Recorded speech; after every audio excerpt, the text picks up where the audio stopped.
Impactante. Ucrania reescribe el plan de paz de Trump. Zelensky presionó a Washington hasta el final. Estados Unidos no aguantó. El frente sorprendió con un nuevo giro de los acontecimientos. La atención de todo el mundo está centrada en lo que ocurre allí. Reino Unido y Francia entran en el campo de batalla. Moscú pierde el control sobre el escenario y se lanza a una nueva batalla. Polonia está en zona de riesgo. Comienza la guerra. La Federación Rusa logró abrirse paso y pagó de inmediato. Se desata una revuelta rusa. Sobre todo esto en nuestro programa Punto Infernal. Urgente, la arena política estalla, un giro brusco. El plan de paz de Trump encendió un caldero dentro de Estados Unidos. Ucrania hace declaraciones decisivas, Zelensky lo logró. La fórmula de la paz se reescribe a favor de Kiev. Moscú empieza a ponerse nerviosa. Todos los intentos de salir victoriosos se desmoronan en un instante. A Putin se le tambalean las piernas. ¿Qué esperar ya para mañana? ¿Se pondrá finalmente Washington del lado de Ucrania dándole la espalda a Moscú? De esto hablaremos en un momento. Las negociaciones en Ginebra sobre el plan de paz de Trump son de importancia crucial. En ellas participaron representantes de Estados Unidos, Ucrania y asesores de seguridad nacional de Francia, Reino Unido y Alemania, según el proyecto estadounidense del plan para poner fin a la guerra en Ucrania. Ucrania se acerca a este proceso con una comprensión clara de sus propios intereses. Esta es una nueva etapa del diálogo que ha continuado en los últimos días y, ante todo, está destinada a coordinar la visión de los próximos pasos. A la reunión asistieron los asistentes de Trump, el enviado especial de Estados Unidos, Steve Witkoff, y el secretario de Estado, Marco Rubio. La reunión fue la más productiva y sustancial de todas las que se habían celebrado hasta ahora. En 1970, La oficina del presidente de Ucrania están preparados para trabajar lo más rápido posible para lograr una paz real. Ucrania nunca quiso esta guerra y hará todo lo posible para terminarla con una paz digna. Ucrania nunca será un obstáculo para la paz. Y los representantes del Estado ucraniano defenderán los intereses justos del pueblo ucraniano y los fundamentos de la seguridad europea. Agradecemos la disposición de los socios europeos a ayudar. Los aliados de Ucrania buscan reescribir la propuesta de Trump, que, en su opinión, sería beneficiosa para Rusia. No están de acuerdo al menos con 4 puntos. Nosotros Seguimos firmemente el principio de que las fronteras no deben cambiarse por la fuerza. También nos preocupan las restricciones propuestas a las Fuerzas Armadas de Ucrania, que harían que Ucrania sea vulnerable a futuros ataques. Esto equivale a una castración militar y hace que Ucrania sea permanentemente vulnerable a una tercera invasión. Los líderes de los estados europeos acordaron tomar el proyecto como base y expresaron su disposición a trabajarlo conjuntamente. Nosotros Tenemos un progreso muy bueno y nos estamos moviendo hacia una paz justa y duradera. Los ucranianos merecen la paz más que nadie en este planeta. Creemos que nuestro gran amigo, Estados Unidos, especialmente el presidente Trump y su equipo, confirmarán esta paz. Kit Kellogg está seguro de que Trump podrá terminar esta guerra. La base del acuerdo ya ha sido formada. Estamos casi en la recta final para poner fin a la guerra. En el plan hay cosas que conviene detallar y explicar mejor. También habrá garantías de seguridad, cuyo principal garante deben ser los Estados Unidos, para evitar los errores del Memorándum de Budapest y los acuerdos de Minsk. Actualmente, los medios informan que Trump ha designado a Driscoll, amigo y excompañero de estudios del vicepresidente J.D. Vance, como su nuevo representante especial. Es muy posible que él colabore en paralelo con Kit Kellogg, quien podría dejar la administración en enero. Washington sigue insistiendo en la promoción de su plan de 28 puntos. Según este plan, Ucrania debe hacer concesiones territoriales a Rusia y reducir su ejército. Estados Unidos y Europa se comprometen a financiar la reconstrucción de Ucrania. Las sanciones contra la Federación Rusa se levantan gradualmente y Moscú y Washington firman un acuerdo de cooperación económica a largo plazo. Esta no es nuestra recomendación, es nuestro plan de paz. Esta es la propuesta que se recibió. Y como mediadores acordamos compartirla. Y no la hicimos pública. Se filtró. No fue divulgado por nuestros miembros ni por nuestros representantes. Donald Trump considera que Ucrania podría tomar la decisión de firmar el plan de paz el 27 de noviembre, antes del Día de Acción de Gracias.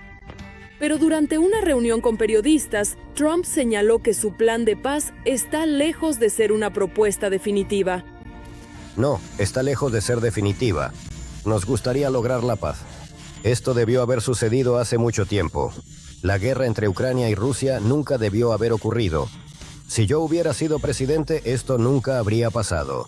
Estamos tratando de ponerle fin. De una forma u otra, tenemos que terminarla. El viernes, Zelensky se dirigió al pueblo ucraniano, declarando que hoy Ucrania se enfrenta a una difícil elección y corre el riesgo de perder su dignidad o a su socio clave. Ahora es uno de los momentos más difíciles de nuestra historia. Actualmente la presión sobre Ucrania es una de las más intensas.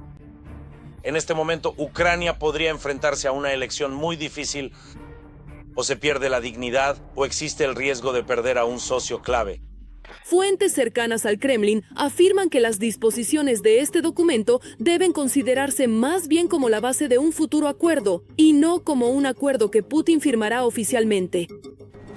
Si en Kiev no quieren discutir, si el presidente Trump y ellos renuncian a esto, tanto ellos como los instigadores europeos de la guerra deben entender que los hechos ocurridos en Kupiansk inevitablemente se repetirán en otros puntos clave del frente.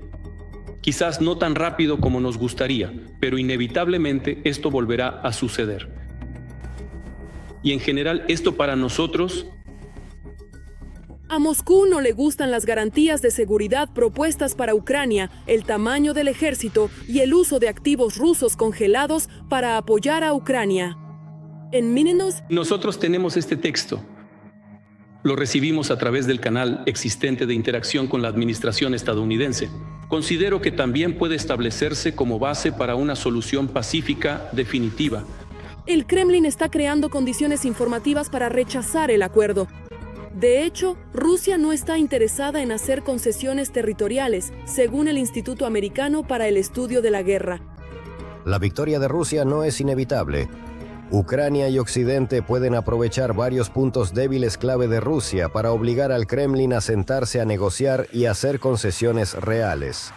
Mientras tanto, el Kremlin se enfrenta a crecientes problemas con los recursos materiales y humanos que siguen dificultando la capacidad de Moscú para sostener la guerra y prolongarla. Por eso la Federación Rusa está muy interesada en obligar a Ucrania a ceder territorios de importancia crítica que las fuerzas rusas difícilmente podrían conquistar. Por eso Gerasimov, al informar a Putin sobre la situación en el frente, sigue exagerando los éxitos. Y Putin juega ese juego para obligar a Ucrania y a Occidente a aceptar las exigencias rusas en las negociaciones. Pokrovsk, cambios de emergencia en el frente. El enemigo finalmente lo hizo. Primeras imágenes. Urgente. Contraataque de las Fuerzas Armadas de Ucrania cerca de Kukurutse, cerca de Kupiansk, lo cambió todo. El ejército de Putin se ahogó en la derrota. Un dron cazó un helicóptero ruso. Esto sucedió por primera vez. La venganza de los nuestros funcionó. Una andanada de desgracias cayó sobre Rusia. Cerca de Zaporilla, un sonoro fracaso del dictador. Tienen que verlo con sus propios ojos. En el último día, 3 pelotones fueron eliminados y más de un pelotón resultó herido. El Estado Mayor de las Fuerzas Armadas de Ucrania contó los detalles de los combates por Pokrovsk. Así, las fuerzas de defensa destruyeron a 60 asaltantes rusos que, en la niebla, intentaban avanzar hacia el centro de la ciudad y consolidarse allí. Otras 23 personas resultaron heridas. Como resultado, el intento de irrupción de los ocupantes fracasó. Sin embargo, el enemigo por ahora mantiene las posiciones antiguas a las que había llegado unos días antes. Según el mando de las Fuerzas Armadas de Ucrania, actualmente se están llevando a cabo acciones de búsqueda y asalto.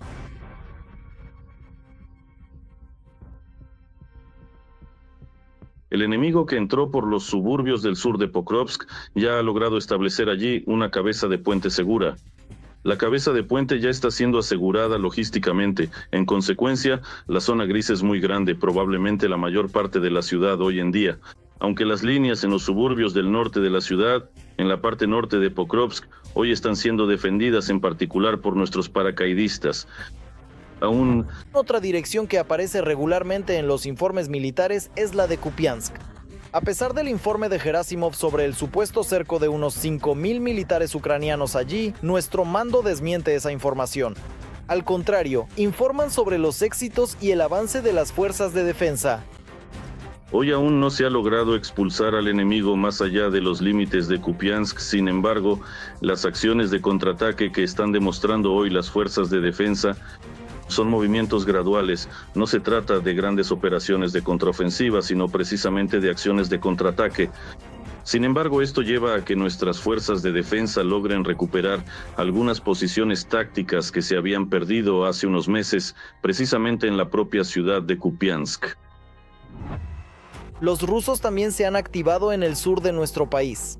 La dirección de Zaporilla, de donde el Estado Mayor de las Fuerzas Armadas de Ucrania tomaba reservas para Pokrovsk, durante varias semanas trajo noticias bastante inquietantes. Sin embargo, ahora la situación ha logrado estabilizarse. Ya esa ofensiva activa que, según ellos, declaraban hace una semana, ya no tiene lugar. Ahora estamos llevando a cabo ataques y utilizando medios de fuego contra las reservas. Es especialmente importante que ahora han empezado a perder el ferrocarril que abastece a estos agrupamientos. La situación en Zaporilla, dicen los analistas, sigue siendo complicada. El enemigo sigue concentrándose y, a través del fondo del embalse de Kayovka, grupos de sabotaje penetran en las aldeas controladas por Ucrania. Sin embargo, estos ataques fracasan una y otra vez. Los rusos nuevamente no lograron tomar Stepnohirsk, ni siquiera los edificios de varios pisos en el sur del asentamiento. Solo quedan casas bajo control del enemigo. La presión adicional sobre Stepnohirsk la generan los intentos del enemigo de abrirse paso por la carretera hacia Grigorivka. El norte de las casas de campo costeras es una zona mayormente abierta, por lo que los rusos ni siquiera intentan afianzarse allí y, asumiendo un gran riesgo, corren un poco más al norte, donde hay edificios y al menos alguna línea de trincheras. Pero al avanzar en campo abierto, el enemigo sufre allí pérdidas colosales gracias a nuestra artillería, por lo que ya no se les entrega equipo a los ocupantes y los envían al ataque exclusivamente a pie.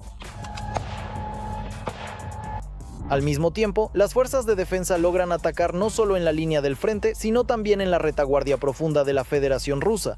El día anterior, en particular, estuvo marcado por un caso sin precedentes. Las fuerzas de operaciones especiales derribaron un helicóptero militar ruso Mi-8 sobre territorio ruso utilizando un dron de largo alcance. Como señalaron en el departamento, esto abre una nueva etapa en la guerra con capacidades para las Fuerzas Armadas de Ucrania nunca antes vistas. Anteriormente, los ucranianos derribaban helicópteros en el aire utilizando drones FPV convencionales, desde una distancia máxima de varias decenas de kilómetros y con ojivas de 1,5 kilómetros.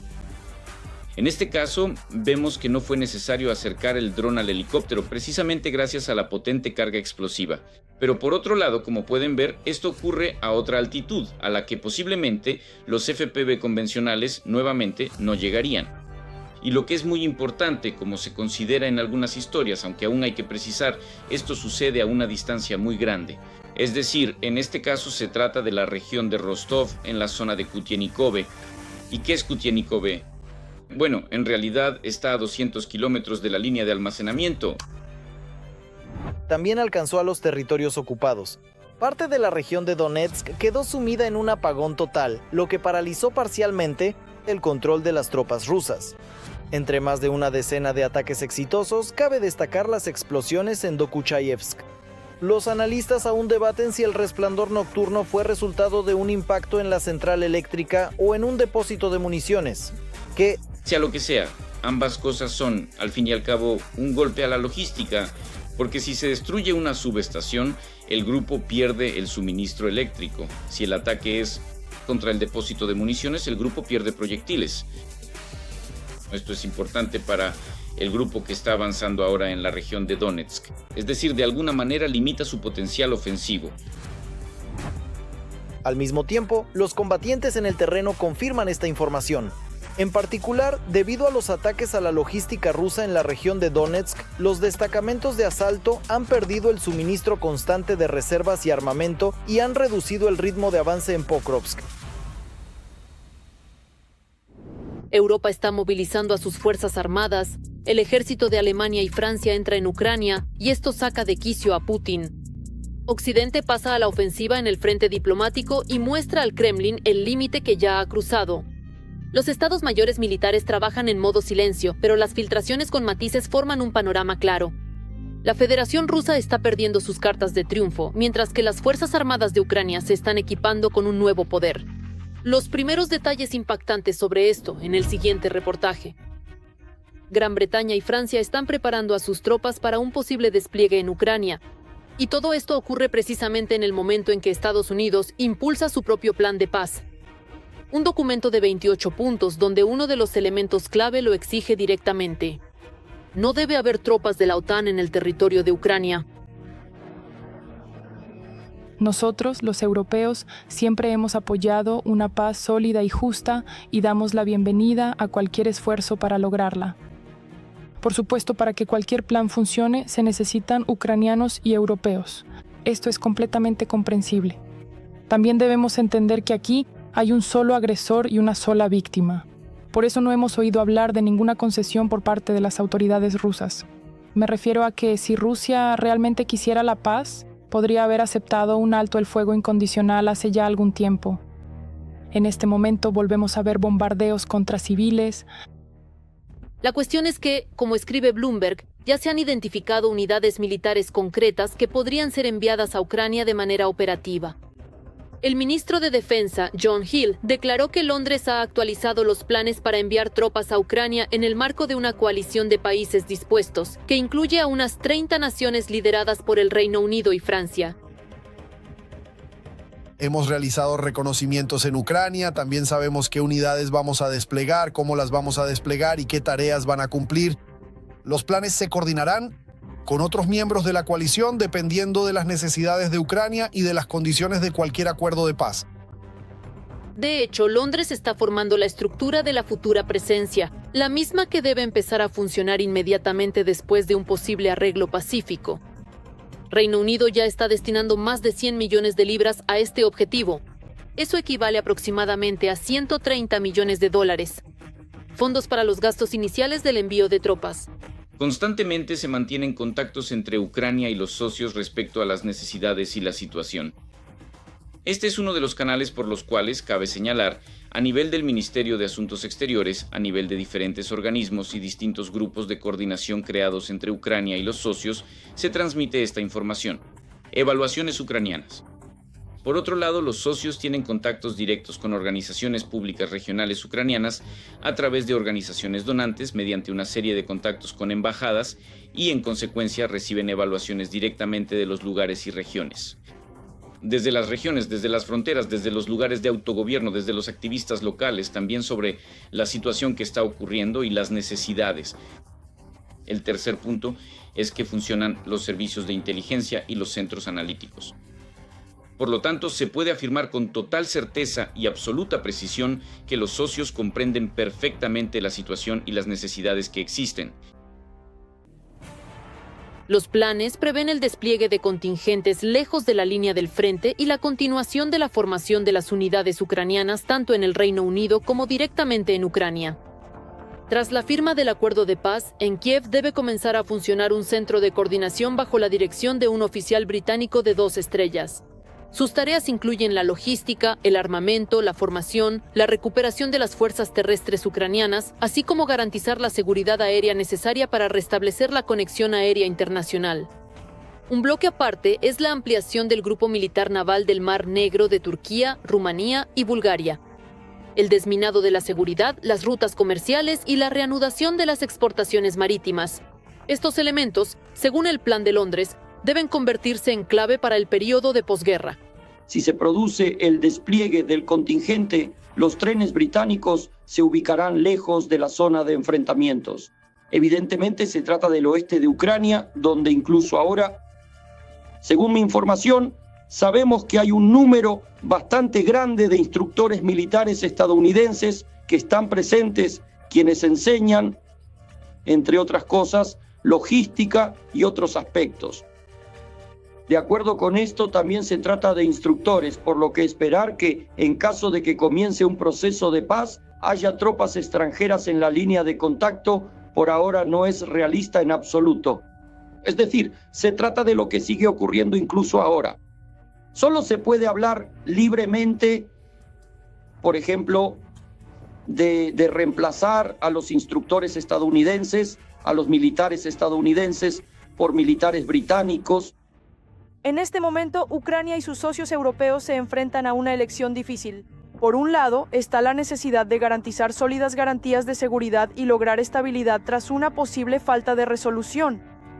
Por otro lado, existe el riesgo de salirse del plan estadounidense, lo que podría provocar una nueva ola de presión por parte de Rusia, o incluso socavar toda la arquitectura del futuro acuerdo de paz. En Polonia, las sirenas comenzaron a sonar urgentemente. Ha comenzado. Rusia está desestabilizando a Polonia y preparando el terreno para una escalada. El país entra en un ritmo inquietante. Saboteadores desconocidos, drones nocturnos y una explosión cerca de Lublin. Todo esto son piezas de un peligroso juego que el Kremlin está avivando en estos momentos. Parece que en los despachos de Putin se ha tomado precisamente esa decisión. ¿Logrará Varsovia adelantarse a los acontecimientos? Lo sabremos en un momento. Rusia ha atacado a Polonia. Ahora, el término más comúnmente utilizado en la actualidad es guerra híbrida, y se puede decir sin lugar a dudas que ya está en marcha, porque en Polonia, de manera constante y repetida, suceden cosas inesperadas y preocupantes. Desde el momento de la invasión a gran escala en Ucrania, la vecina Polonia también se encuentra sistemáticamente bajo amenaza. Y si antes solo los políticos y los estadistas hablaban de una posible guerra de Rusia contra Polonia, con el tiempo esas predicciones empezaron a hacerse realidad. El punto culminante fue en septiembre de 2025, cuando cerca de una veintena de drones rusos cruzaron el espacio aéreo de Polonia. Una parte significativa de ellos entró desde Bielorrusia. 4 drones fueron derribados. Los militares polacos declararon que en septiembre la amenaza de los drones rusos era completamente real. Por ahora, las medidas que está tomando Polonia son más bien de carácter diplomático y aún no han pasado a un carácter militar. Pero si hablamos del liderazgo militar del país, este afirma abiertamente que Rusia se está preparando para un posible ataque contra Polonia, y Polonia también está tomando las medidas correspondientes. No solo es cuestión de drones. En los últimos días en Polonia hubo varios actos de sabotaje en el ferrocarril. Se dañó un tramo de las vías hacia la frontera polaco-ucraniana. El primer ministro Donald Tusk enfatizó que fueron actos de sabotaje. Según él, 2 ucranianos son sospechosos de los atentados. Llegaron a Polonia desde Bielorrusia y tras el sabotaje huyeron de regreso. Si los polacos hubieran logrado detenerlos, habrían recibido penas de prisión bastante largas. Son aquellas personas que estaban dispuestas a venderse a Rusia por dinero, simplemente por interés personal. Las autoridades polacas están convencidas de que los ucranianos fueron contratados por los servicios secretos rusos y ya están exigiendo a Bielorrusia la extradición de los sospechosos. Esta cadena de acontecimientos culmina con el ataque en la ciudad rusa de San Petersburgo contra el embajador de Polonia, Krzysztof Krajewski, cuando llegó a la ciudad para reunirse con los polacos que residen allí. Los polacos son percibidos como enemigos. Y asusar a esa banda contra el embajador y señalar que la policía no hizo nada al respecto, sino que simplemente observaba y de hecho se reía, no es simplemente un resultado lógico. Estoy segura de que este ataque fue planeado y autorizado por las autoridades correspondientes, ya sea de San Petersburgo o tal vez incluso de Moscú. Un grupo agresivo de activistas rusos portaba pancartas con consignas antipolacas y antirrusas y atacó al embajador porque su país ayuda a Ucrania. En el Ministerio de Asuntos Exteriores de Polonia declararon que al principio hubo insultos verbales, pero luego hubo un claro intento de usar la fuerza física, por lo que la seguridad del embajador tuvo que intervenir. Sensación: Putin finalmente ha abandonado a su ejército. No solo envía a la gente a la picadora de carne, sino que ya ni siquiera puede pagar por sus propias mentiras. En Rusia se han acabado los pagos funerarios. Las autoridades de Jacasia se niegan oficialmente a pagar a las familias de los caídos en la guerra en Ucrania ese dinero tan deseado. El presupuesto está colapsando, la tesorería está vacía y ahora la región simplemente abandona a sus muertos al borde del camino. ¿Qué sigue? ¿En qué podría convertirse para el dictador una rebelión de rusos descontentos? Todo esto, en un momento... En Jacasia se cancelaron los pagos regionales a las familias de los militares rusos fallecidos, conocidos como los de la tumba. Esos mismos pagos que muchos familiares de los fallecidos desean obtener con intenciones cínicas. Él se va a la operación militar especial, yo registro a los niños a su nombre. Y así todos nosotros tan felices estamos aquí. Recibo al mismo tiempo un pago único de 5 millones. El jardín de infancia con beneficios. La escuela, beneficios, un pago mensual como esposa de un militar. Y luego, en fin, lo matan allí. De hecho, este dinero, que asciende a más de 1 millón de rublos, podría haber ayudado a los familiares a organizar un funeral antes de que llegara la ayuda federal. Y no voy a recitar todo lo que me escribieron porque hay pocas palabras censuradas. Entiendo su emotividad, solo voy a citar la última frase que es apropiada y en ella está toda la esencia. Por favor, transmítales allá que la respuesta de los funcionarios es: el presupuesto es complicado, no tienen dinero y que tengan paciencia, que no damos abasto. Ahora el apoyo estatal de la región desaparece. 1 millón de rublos, y se dice que la región, como pago correspondiente a la familia de un soldado caído, resulta que en la República ya no se otorga. Las autoridades explican la decisión por el déficit presupuestario. Los gastos para estos pagos se redujeron casi a la mitad, de 600 millones a 287 millones de rublos. Pero para las familias que han perdido a sus soldados en la guerra, esto no es una cifra abstracta, sino la ausencia de cualquier apoyo oportuno. ¿Y qué significa esto? Dios quiera que nadie tenga que enfrentarse a esto, tal vez no todos lo sepan, pero cuando nuestro soldado muere en el frente, todos los pagos de SOGAS del Ministerio de Defensa se retrasan, llegan aproximadamente en medio año porque el procedimiento es complicado, hay muchos documentos y mientras todo eso se tramita. Antes de que se cancelara este pago, cuando llegaba el cargamento 200, los miembros de la familia recibían 100.000 del gobierno regional más 1.100.000. Ese dinero era suficiente para organizar un funeral digno para su padre, hermano o esposo. Yakasia ya es la segunda región rusa que ha cancelado los pagos funerarios tras el territorio de Zabaikalie. Activistas sociales señalan que cuando hay retrasos en los pagos federales, las familias quedan solas con todos los gastos relacionados. Ahora, el máximo que reciben son 100.000 si llegan a tiempo. No hay con qué enterrar. Es una vergüenza cuando nuestro soldado llega en un ataúd de zinc y la familia no sabe de dónde sacar el dinero.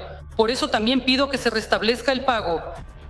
Los programas estatales siguen vigentes. El pago único presidencial, las compensaciones de seguro, pero en la práctica el dinero llega con retraso y la burocracia hace que el proceso sea largo y complicado.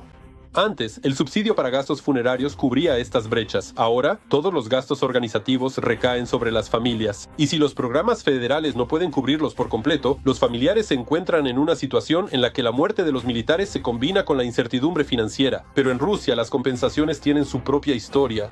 A mis paisanos, a una madre cuyo hijo murió, no ha podido recibir el dinero en medio año. Simplemente ese dinero fue robado por el Ministerio de Defensa, por representantes del Ministerio de Defensa, y ella no puede obtenerlo. Ahora mismo ya llevan medio año de juicios. El resultado, por supuesto, ya lo conocen. Así es nuestro tribunal comercial ruso, y la mujer tiene un 90% de probabilidades de no ganar. La decisión de cancelar los pagos funerarios demuestra que el Estado está dispuesto a ahorrar a costa de quienes sufren las consecuencias de la guerra en la que él mismo participa. Mi amigo resultó herido después de sus vacaciones, regresó a casa.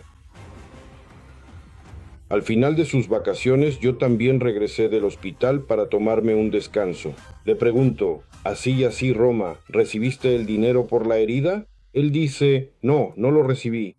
Le digo, ¿y cómo es eso? ¿Pasó? Le dieron 60 días de vacaciones, no le pagaron. Cuando fue a su regimiento para aclarar la situación lo mataron. Pero lo declararon como desaparecido por las autoridades.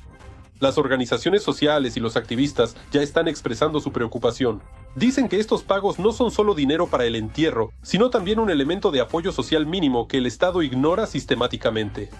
La cancelación de los pagos funerarios es otro ejemplo de cómo el agresor convierte el sufrimiento ajeno en estadísticas. Por el momento, eso es todo de mi parte. Con ustedes estuvo yo, Darina Hutskawo. Más noticias infernales en nuestra próxima emisión. Y mientras tanto, no olviden suscribirse y dar like. ¡Nos vemos!